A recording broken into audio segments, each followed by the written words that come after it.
What's up, guys? I'm Chad Barnes, and welcome to the channel. Here, it's all about real car talk, from simple fixes to smart driving tips and keeping your ride in top shape. If that sounds good to you, go ahead and give the video a thumbs up. Hit that subscribe button, and make sure you watch all the way through. There's a lot of good stuff coming. Let's get to it. It is now the claims of Genesis brand for premium status do not cause a wry smirk, but at the end of 2000 years the attempt of Koreans to enter the segment F, where against the background of S-Class and 7, BMW could not boast sales of Jaguar and Maserati. Looked very self-confident. In the long term, the idea, as we see, justified itself, but the first models did not gain much success. But the approach was quite thorough. Especially for the flagship models, Koreans have developed a rear-wheel drive platform on which was built not only Equus, but also Genesis and Kia Quaris. The most status sedan from Hyundai debuted in 2009, and to lengthen the history of the model it even kept the name Equus, which appeared in the late 90s at the time of joint experiments with Mitsubishi. Hyundai Equus 2009-16 Equus reached Russia in early 2010, and at first we were offered only the most powerful, rich and expensive version with a V8 engine, air suspension and a price tag of 3.3 million rubles. In 2011, the range was expanded, adding a version with a V6, which cost 2.9 million rubles. It was cheaper than the S-Class and BMW 7 Series, but still exorbitant for people who did not imagine themselves in the back seat of a car with a Hyundai emblem. Koreans understood it, so in addition to the emphasis on corporate fleets and new audience, they were not shy of dumping. For example, in our country, cars were sold with big discounts of several 100,000 rubles. In 2013, the sedan underwent a restyling, which changed small touches in the exterior and interior. The engine range was shaken up even before that. In 2011, the engines received direct injection and increased power, and the V8 at 4.6 liters retired. Prices by that time rose to 3.7 million rubles, and a little later there was an extended to 5.5 meters limousine version for 4 million. To be even more surprised by the current prices, it is worth remembering that by the final for the model in 2016, the official price list started at 3.4 million rubles, for the top version with a V8 asked 4.3 million, and for the long wheelbase 4.6. However, despite the big discounts, Equus did not become popular. Annual sales were counted in dozens of units. However, now on the secondary market there is some choice. At the moment of writing the material there were more than 40 pre-restyling and almost 70 restyling cars for sale on Avito. Let's take a look at whether it's hard to choose a good one and whether it's expensive to keep. The body of a used Equus should not disappoint. There are few statistics on them due to low prevalence, but the age of 6 to 12 years is not so critical, and the desire to preserve the residual value of the car makes owners responsibly treat the maintenance. However, typical problems do not go anywhere. The front roof edge collects chips and rusts when damaged to the metal. The edges of the arches are easily damaged by stones, but here galvanization allows you to touch up the defects without bringing to corrosion. Wide rear fenders also collect chips, especially in the junction area with the rear doors. The sills in front are poorly protected by short standard mudguards, so here too you can find damage and pockets of corrosion. Noise insulation of wheel arches in Equus was not premium enough, but moisture is not badly retained there, so the condition of cavities is worth evaluating. The same is true of the underbody. The ground clearance of the car is small, and even the air suspension is not a panacea, so there will certainly be pockets of surface corrosion underneath, especially at the points of attachment of subframes and suspensions. The subframes and mountings themselves are also worth inspecting. The conditionally good news is that Equus restoration after an accident is usually unprofitable, so the chances of coming across a badly beaten car are not so great. The unprofitable recovery after an accident is explained by two simple factors: the price and rarity of original parts together with the almost complete absence of analogs, as well as the unpopularity of the model, which makes parts impossible to find at scrap yards. In such conditions, even a slight accident turns into an epic with search, ordering and waiting for spare parts. However, by the standards of the class, the prices for body elements can be considered very low. For example, a new original front wing can be bought for 25 to 35,000 rubles. The front bumper will cost 40 to 45,000. The truth, grills and moldings will easily run up to the same amount, so such parts often prefer to buy on dismantlers in the assembly. The price tag for the hood is already 6 figures, which is expensive, but there are no non-original options either.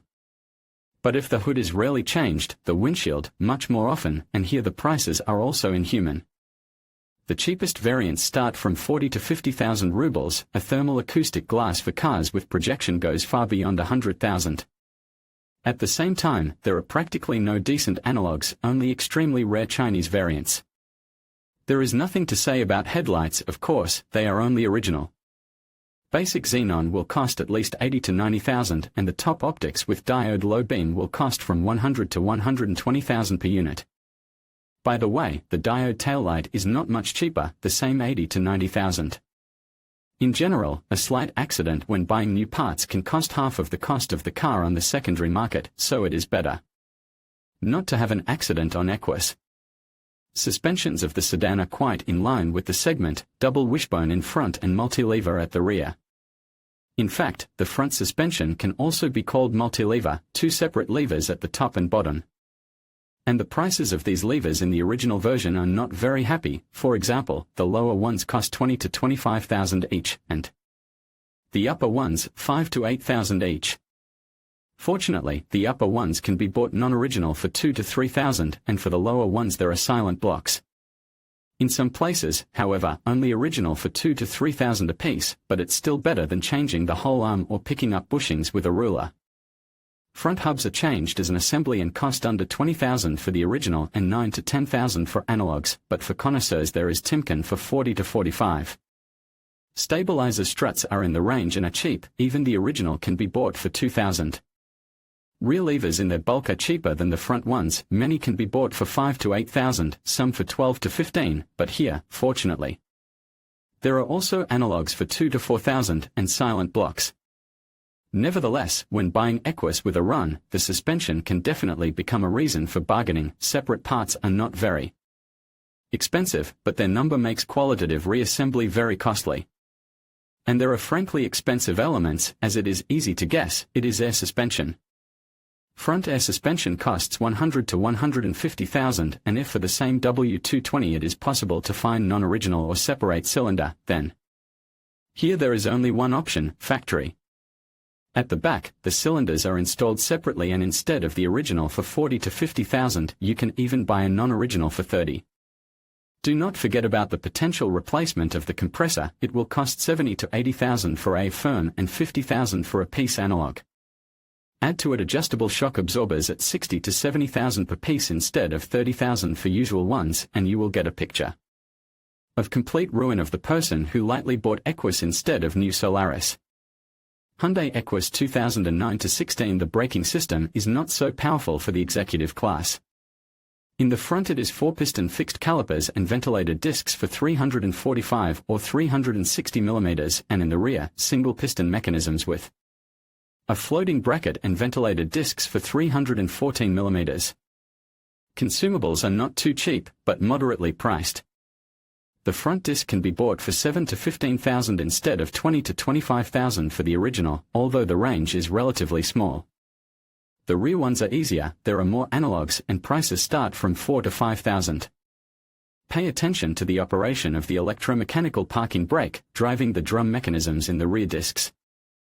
The control unit of the handbrake costs from 80,000 and has no analogs, so that in case of failure or wear we'll have to spend at least for repair. The steering is also electric, there is an electro-hydraulic booster. It is not difficult to assume that the electric pump costs obscene money, and it is true, it will cost 90 to 150,000 depending on the motor. And it happens, of course, only original. However, the rail here is also its own, quite rare and with a 6-figure price tag, but for it there are still restored options for 35 to 50,000, which is comparable to the price of quality repair. Accordingly, when buying it is worth listening very carefully to the work of the pump. Rumbling, howling and vibrations will hint at the need to bargain. Of course, the Equus had only automatic transmissions. Until 2011, they were 6-speed automatic transmissions. A761 from Aisin was combined with V6 engine, and 6 HP26 from ZF worked with more powerful V8. Both are quite good, but the first one is older and simpler structurally, and the V6 engine is not the limit for it, so it can be considered more resourceful. The variant from ZF is more modern and more complicated, and slipping torque converter lock more actively contaminates oil with wear products. All this makes the box more demanding to service and sensitive to its absence, as well as more expensive in repair. Well, by 2011, Koreans have prepared their own 8-speed automatic A8LR1, A8TR1, which was combined with all engines. This is also a very decent automatic transmission with a resource of more than 250,000 kilometers under the condition of good service. Lock torque converter here also works actively, and sharp driving together with rear oil change can finish the box twice faster. And though Equus is seldom bought to race, the question of service remains actual. Oil should be changed every 40 to 50,000 kilometers. And the regulation provides twice longer mileage between replacements. So diagnostics and study of service history are of paramount importance when buying. Hyundai Equus 2009-16. At first glance, the Equus motors seem to be just perfect for today's times, atmospheric V6 and V8 with a capacity from 3.8 to 5 liters with chain timing, and until 2011 with distributed injection. In practice, everything turns out to be not so ideal. Some disadvantages of motors still have. The vast majority of cars on the aftermarket are equipped with V6 engines. These are units with index G60A with distributed injection. Until 2011, and G60J with direct injection after. Chain timing here is not bad from the point of view of reliability, but it does not set records in terms of resource, so by 150 to 180,000 it is worth to think about its replacement, which will be quite costly. Here it is also worth mentioning phaser regulators on the inlet and outlet. They too can start to knock by such a mileage, and there are 4 of them. On cars after 2011, the list of potential costs includes fuel equipment of direct injection. Injectors are more expensive here, and the fuel injector costs a lot. From the trifles we can note oil leaks, in particular, from under the valve covers. But the most important risk is oil consumption due to scoring in cylinders. Cast iron liners in an aluminum block, a simple and reliable option, but here wear is possible at mileage over 200,000 kilometers. So, inspection of the motor with an endoscope is a mandatory procedure when buying a car. Older V8s belong to another family tower, but also have phase regulators on the inlet and outlet and chain timing. There are few cars with V8 on the secondary market, about 20%, although from the point of view of taxes the difference is not important. 29. From all of the above, we can draw a few simple conclusions. First, having 1.5 million, you should not buy Equus instead of a new Solaris. The maintenance costs will be incommensurably higher. Secondly, Equus in general should not be bought on the last money in the expectation that the Korean automobile will be cheap in operation. But if you soberly estimate your financial possibilities, do not chase for mythical coolness in the eyes of others and want to get a comfortable automobile at the age of up to 10 years for moderate money. Equus can be a good option. In sale there are still well-groomed cars from the first-second owner with a mileage up to 150,000 kilometers, approximately. Like this copy with a V6 engine can be bought within 1.5 million. If Autoteca will not reveal dark spots in the history of the car, and diagnostics will not reveal serious problems on such a sedan, you can comfortably drive a few more years, being aware of accidents. Well, if you have long cherished the dream to feel rich in the back seat of an expensive foreign car, now it can be realized for 2.5 million, that is, for the cost of a new Renault Duster. For this money you can find a long-wheelbase Equus in limousine version with a refrigerator, massage, ottoman and a lot of other options. All that remains is to find a driver. In conclusion, the Hyundai Equus II presents a compelling case for those seeking luxury at an accessible price point. With its impressive features, spacious interior, and refined performance, it stands out as a worthy competitor to more expensive S-Class models. For 1.5 million, buyers can enjoy a premium experience without the premium price tag. However, it's essential to weigh your personal preferences and priorities, such as brand prestige and resale value, before making a decision. Ultimately, if you value comfort and features over brand recognition, the Equus II could be an excellent investment.